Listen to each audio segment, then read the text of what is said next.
Hello again, everyone. My name is Elizabeth. I'm Tim. And we, of course, are Different Beat. And today we're going to be covering the critically acclaimed, newly released Bloodborne, exclusive for the PlayStation 4. Yeah. And, well, let's dig right into it. This is the first time that both of us have played one of the Soul series at launch. Yep. And made it a priority. In the past, we weren't exactly converts to the Soul series. No. In fact, I still really am not, to some degree. I don't feel that they're the greatest thing ever and that they have redefined video gaming. But I do know a lot of people hold that. Still, given the hype surrounding the release and the fact that it was a major PlayStation 4 release, we wanted to be there at launch so we could cover it and kind of see if we could get invested in that hype and really take part in that community for the first time. And to go along with that, I gotta say, Bloodborne was the first Souls game through trailers and just overall presentation that made me interested in it. In the past, they had focused on sword and sorcery, medieval fantasy type setting. I personally am not a big fan of it, and the gothic setting, the more horror-esque environment of Bloodborne from the very beginning had me saying, you know what? I wouldn't mind trying that. I could play that game for sure. I could. Yeah. And that was something that, regardless of how the end quality, be it better than Dark Souls, Demon Souls, whatever, was a first for the series for me personally.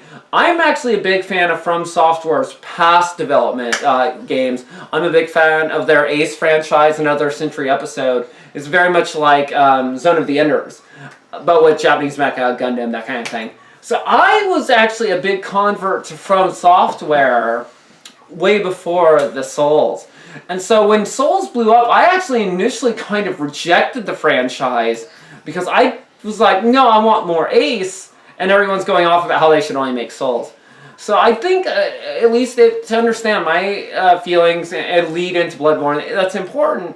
Because I played through Dark Souls 2 months ago. In fact, we both did. Yep. To lead up. Yeah, in fact, I had never really had any interest in playing the Souls games. In fact, the only reason I even started to play Dark Souls was sort of in preparation for Bloodborne. Mm-hmm. I wanted to, same studio, same type of games, that immensely difficult hack and slash game. And I was like, okay, well, let's at least get familiar with the subject matter. And I'm actually kind of glad I played Dark Souls. I don't think it's like some world-changing game, but I did enjoy it, and it was a good challenge. And I really do think it did help prepare me or sort of pace me for what I was getting myself into with Bloodborne. Absolutely. Because had I not played it, I'd been like, what the hell is this when I started playing Bloodborne? So I think it was sort of a nice, warm intro. And actually, I'd sort of recommend that to like anybody who wants to play Bloodborne. I mean, I don't know what it'd be like to just sort of dive right into it without knowing what you're getting into. It'd definitely be a shocking experience. But, I mean, if you haven't played the other Souls games, just give them a shot. I mean, they're dirt cheap now, especially Dark Souls, or, Dark Souls 1. You can get that on the cheap, play it, and you will be well prepared for the challenges that await you later on. Yeah, one thing that I kind of want to lead into, and I've seen this expressed by many people, and I experience the same, but I'm not quite willing to bring the hatchet down on Bloodborne for this, but many people are claiming that Bloodborne is easier than the Souls games. And that may be true to some small degree, but I actually don't necessarily agree, because I think it's more of a fast-paced combat, because they have sped it up, the combos are better, and the refreshment to the life, if you're attacked and you get an attack and you can get your life back, makes the process from going from A to B much quicker. And even the bosses you can use that system on.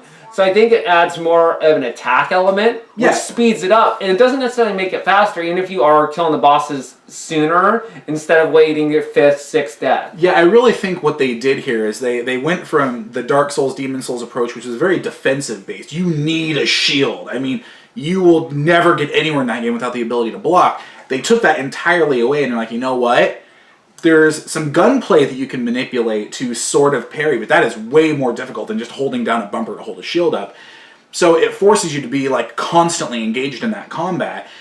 And so obviously without any sort of ability to bounce back, you would be slaughtered all the time. So it's I don't think that that's a detriment at all. In fact, I would almost say it's the stronger game because of that. It encourages you to like get in there, get visceral, get covered in blood, which you do, by the way, which I think is awesome, and I'll touch more on that later.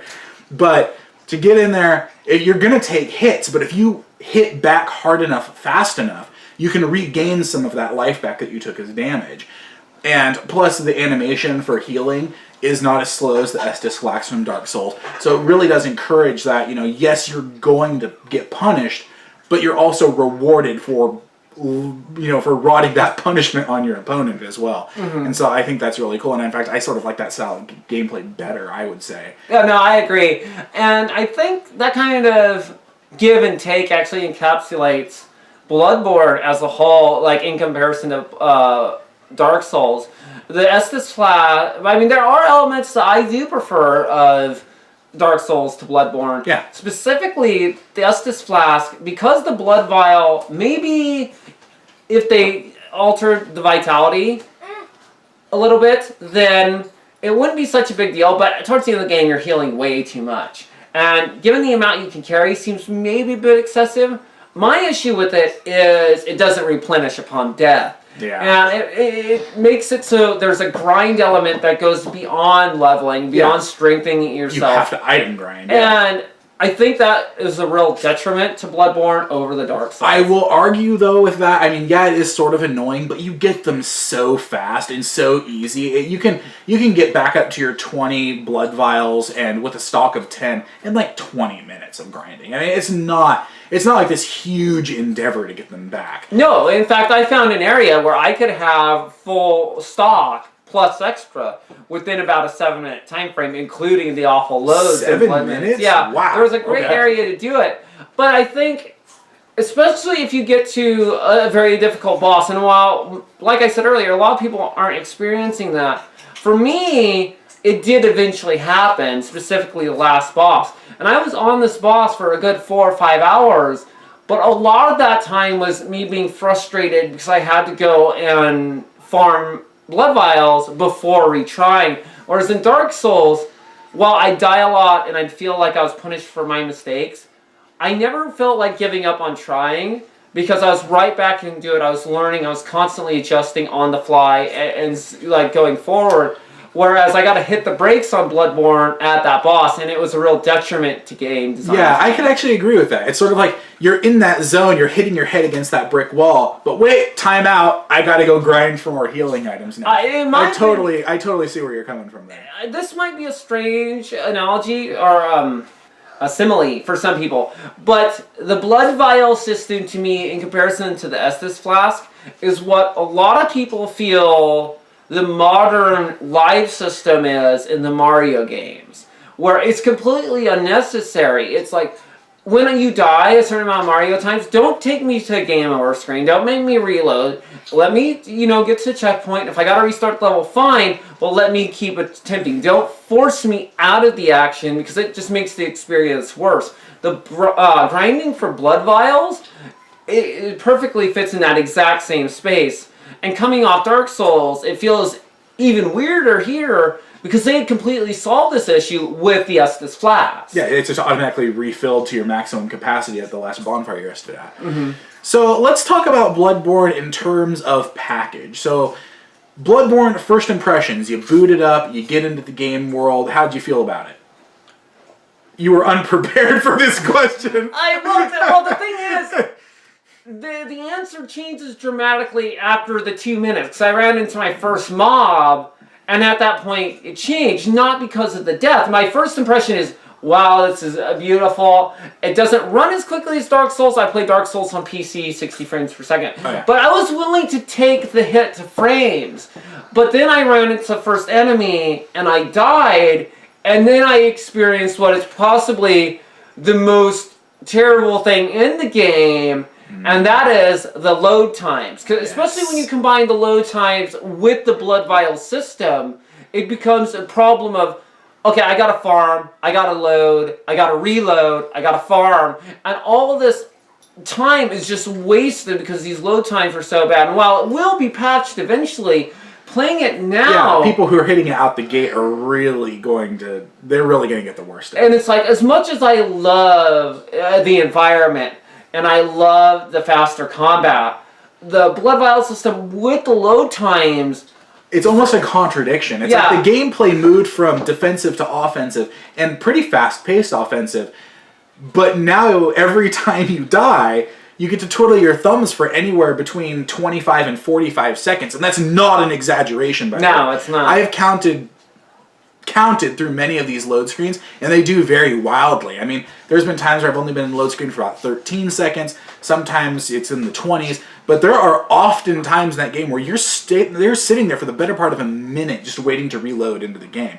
And in a game where you die a lot, and I do mean a lot, you will die a lot, that can really sort of, after a while, be super annoying. I mean, it was getting to the point where when I was going through certain places and I was dying a lot, it's like I would think of things to do while it was like on the load screen. I'm like, okay, well, next time I die, I'm going to go ahead and use the bathroom. Next time I die, I'm going to go ahead and check my email real quick on my phone, see if I got a reply to something. So it's like you actually have long enough to go and do tasks between from the time you die to load back in. And so that is I probably its largest technical flaw in my opinion. Now, I didn't really notice any problems with its like running. I mean, I'm not going to say it's 60 frames per second because it's not. But I never really encountered any time in the game, at least so far, where I encountered like frame lag. Really, it's running pretty smooth. Every bit of I played. I've experienced frame drops here and there. Thankfully, it does hold for the most part. I don't think there's been many frame rate issues for the most part. I actually feel that they delivered a solid product, and it doesn't drop too varyingly.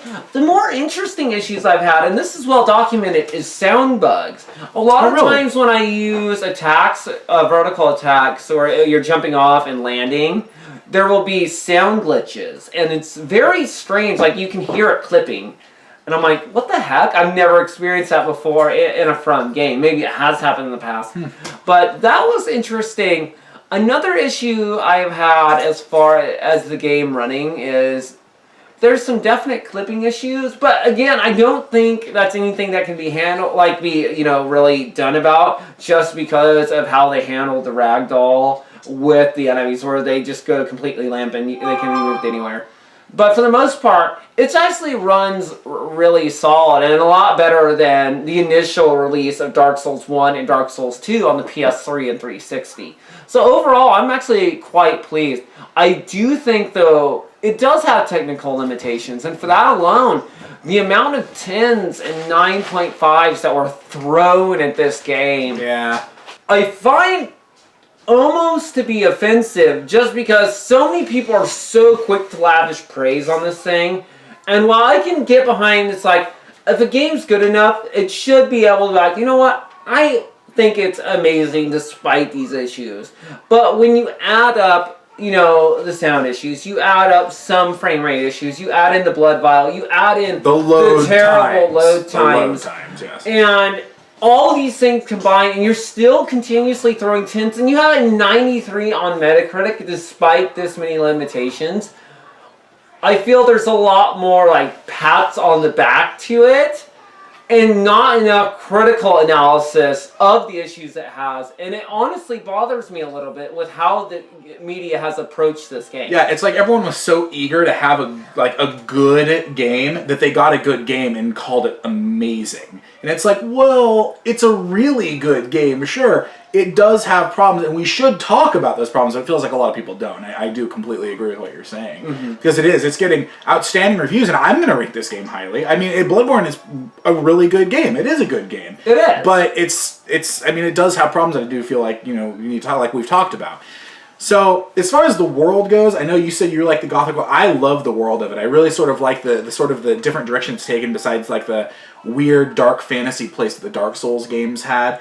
One of my favorite things about Bloodborne is actually just the enemy designs. It's like I have yet to come across a single enemy in Bloodborne like I've seen that before. It's like all of the enemies are really nightmarish and twisted looking and really unique in their own way. Like they definitely look like unique imaginings of, things that you would see in like a nightmare or like a dark vision of some kind. And so I really think that whole picture of the world is really well captured in the art design of the game. Absolutely. In fact, I would say the art design of the game is probably one of its strongest points. I mean, music, I don't know, there was a lot of times in Bloodborne to where either I was not hearing music, like it was just too quiet, or there just wasn't music at all. And then music definitely isn't a feature of that game, though. There's not really any big, powerful orchestral, like, songs that play. I mean, during boss fights you might get some music, but for a lot of the game, it's sort of, the music drops away and you're left with just sort of ambiance noise, which I get sort of adds to, like, the I guess, the creepiness of the world that it takes place in. But there are times where it's like, I would like a little bit more here. And I really think music can add to that. I don't think music is necessarily a detractor from that at all. So, interesting choice there. But, again, not a detriment, but something I do think could have been made better about the game. Well, one thing I'd like to touch on is, I think everything you said about world and character design is true. However, I think and this is a compliment more than anything, is everything you said about it is true, but it also still has a very unique feeling that is From Software. It's like, you can see the evolution of Souls, even if you don't see Souls enemies. Oh, this is definitely a relative of the Souls. And it's like, and it's amazing they were able to keep that feeling with creating so many new environments and so many new characters. So I gotta say, major props to From Software for doing that and being able to really mesh those two things. I do agree with the music thing. There's a lot of ambience. Maybe there is a lot of mood pieces that I didn't notice because I was so focused on the ambience. You're really listening for the sound of an axe grinding across the ground. You are. You're listening for steps coming through, or beasts to make sound. So there might be some mood pieces there, but you're so focused on the ambience from the other characters because your sound is one of your greatest strengths in the game. That I didn't notice it. Yeah, absolutely. So it's very possible that, depending on the music type, it could actually make the experience worse. I'm not going to say that I firmly believe that because I think more music could possibly make it better. I was satisfied with it audioly. There was nothing standout outside of course, like I said, the character sounds, which was done amazingly well. But maybe it could be done better as well. Yeah. Another thing that I want to touch on briefly is I think that one of the greatest strengths about these games, and again, I'm not one of those people who's going to say the Souls and these new From games they're like the best thing ever. But I will say that it is a very refreshing breath of fresh air because so many games nowadays, I feel, especially for a seasoned gamer, people like us who, we've been playing video games most of our lives, a lot of the games nowadays are just really easy. And so you blow through them, and I mean, you rely on other things besides a challenge to give you that sense of gratification, whether it's story or whatever like that. But I really think that one of the brilliant things about Bloodborne is, like, when you're going back to the sounds of, like, the monsters, the axes dragging on the ground, is like everything in that game feels like a threat. So you're constantly going through that game with that heightened sense of awareness because, like, anything could jump out of here and kill me right now. And so it's a really unique experience and kind of refreshing for people like you and I who don't really get that challenge very much in a video game. It's normally, you just run through and hack and slash and mash square or triangle or whatever to get through it.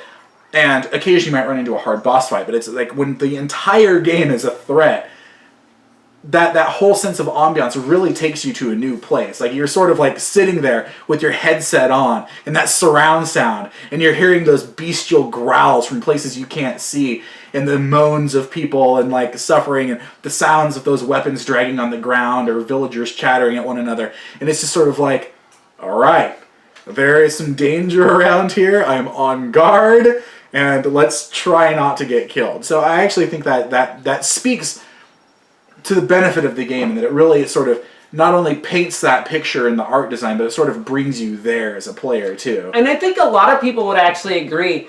As much as I do like Bloodborne, and this will probably be the highest rated game I've done on this video series, which is going to be strange for me.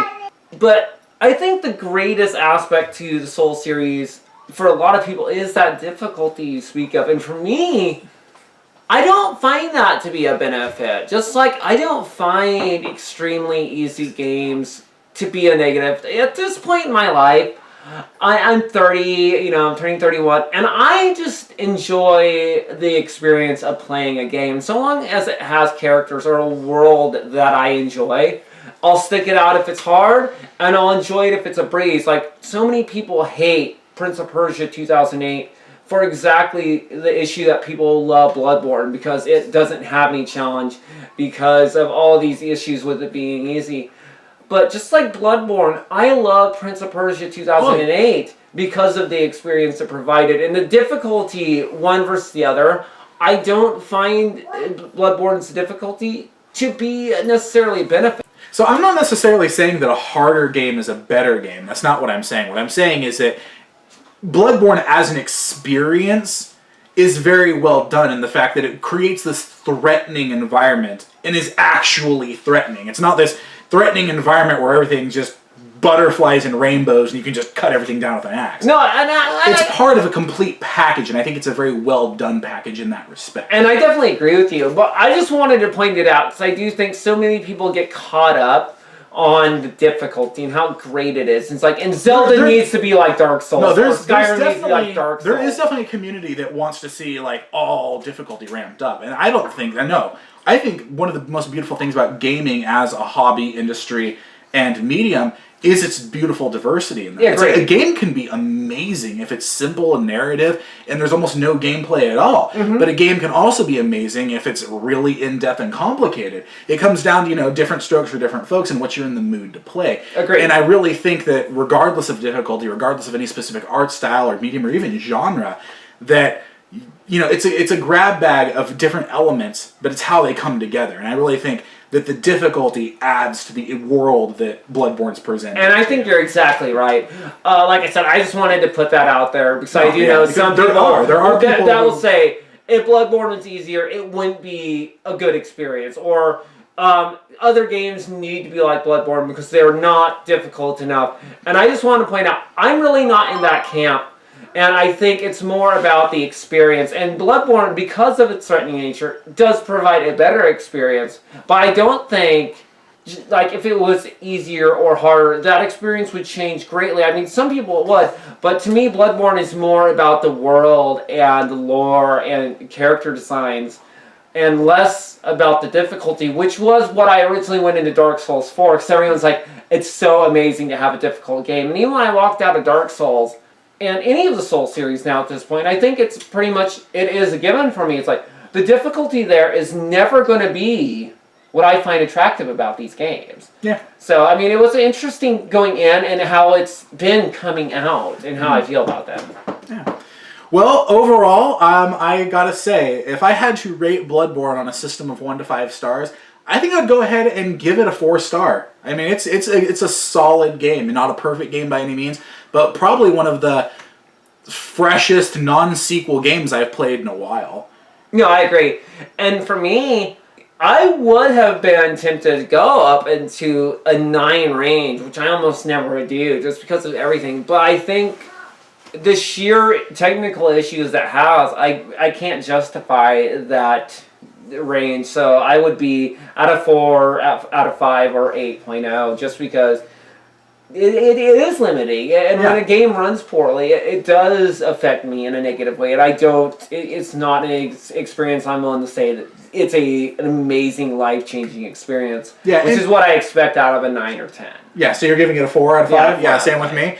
I mean, one of the things as far as replay value goes, I mean, it offers a new game plus just for people who like, the Dark Souls games for that. But I'm not really attracted to new game pluses, really. I mean, if, there were unlockable items or cool sets of armors or special weapons or powers that you got, then maybe that would be different. But when it's just the same game but more difficult again, I'm probably not going to play through it a second time. But it is very much worth a single playthrough. So if you've been curious about Bloodborne, if you're ready to really get down to it and have your ass handed to you repeatedly, then by all means go out and play it, and you probably won't be disappointed. I think it's a solid PS4 exclusive. It really is, and this is the highest praise I can give to a game, and I'm going to give it to Bloodborne, and that is, I don't buy DLC very often, but when DLC for Bloodborne comes out, and don't fool yourself, it will have DLC. Oh yeah, of course, especially with how its sales and ratings, yeah. I will be there day one for DLC, and I've said that about 2 games in the past.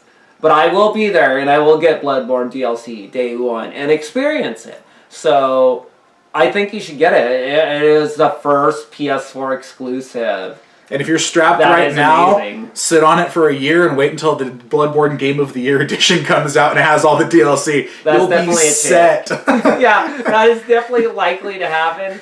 But especially in the near future, I don't think there's anything on the platform that approaches the quality that Bloodborne has. And Nothing confirmed yet. I mean, we'll see what Well, I mean, 2015 still has to release. offer. Yeah, And even, you know, coming up, there's nothing I'd say that I would think that you should get over Bloodborne. No. But then again, I am not a fan of Uncharted or Metal Gear at this point. Well, those are both way far out anyway. Yeah, but some people would argue those, but especially up until the winter months of 2015, I don't think PS4 is going to have a game of this quality outside of Bloodborne. No, so I'd be shocked if it did. it. But if there is, we'll be talking about it. So if you liked our video, feel free to go ahead and click the like button down there. We release new episodes every Sunday, so please feel free to subscribe if you'd like to support the channel. Feel free to also leave your comments. We'd love to hear back from you about your thoughts on the game and get a discussion going there. So yeah, all in all, I think that's all we have to say about Bloodborne. Play it. Yeah, agreed. And just so you're aware, the next game we'll be covering will be DMC Definitive Edition. And that will be coming out next Sunday, and we hope you enjoy that as well. And we appreciate any feedback you're willing to give us. Yeah, so thank you for tuning in to Different Beat. I'm Tim. And I'm Elizabeth. And have an awesome day. Thanks.